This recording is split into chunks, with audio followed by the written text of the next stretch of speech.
বিসমিল্লাহির রহমানির রহিম। আলহামদুলিল্লাহ। আজ হচ্ছে আমি আপনাদের সামনে একটা নতুন রেসিপি নিয়ে হাজির। আজকে আমি সয়াবিন রান্না করে দেখাবো গরুর মাংসের সাথে। আমি আগে এটা একটু সিদ্ধ করে নেব 2 মিনিটের জন্য।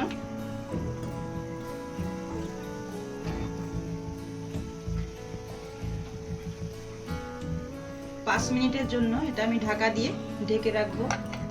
5 minutes later.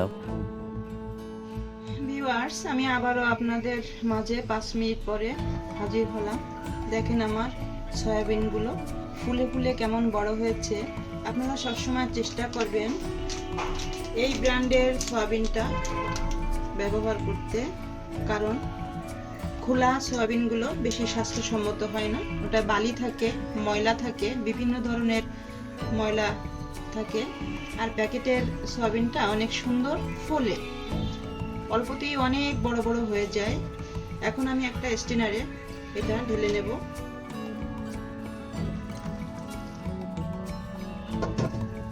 এখন আমি এটা চেপে চেপে এর পানিটা বের করে নেব, যাতে সয়াবিনের ভিতরে কোনো পানি না থাকে।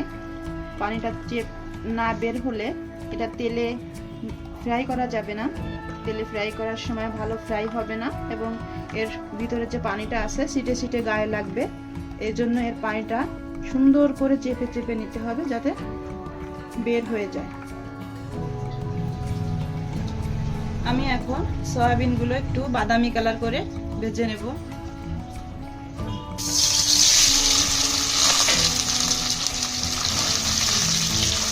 হালকা করে ভেজে নিতে হবে, একটু বাদামি বাদামি কালার হলে হবে।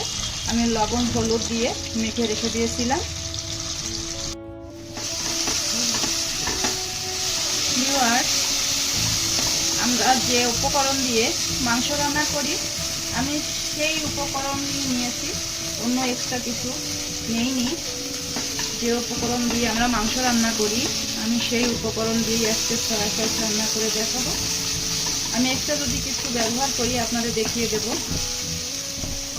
এখন আমি বাদামি কালার করে ভেজে রেখেছিলাম, এখন এগুলো দিয়ে একসঙ্গে কষিয়ে নেব। বাদাম বাটা আর হচ্ছে নারকেল একসঙ্গে আমি পেস্ট করে নিয়েছি। এখন আমি এটা দিয়ে সুন্দর করে আস্তে আস্তে লো হিটে সুন্দর করে কষিয়ে নিতে হবে। অল্প একটু কাঁচা ঝাল দিয়ে দিব, কারণ কাঁচা ঝালে ফ্লেভারটা ভালো আসে।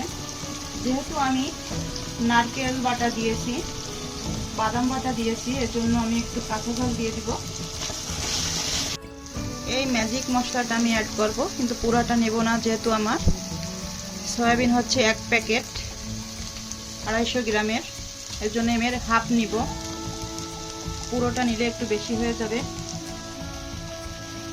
পেঁয়াজ বেরেস্তা দিয়ে দিব।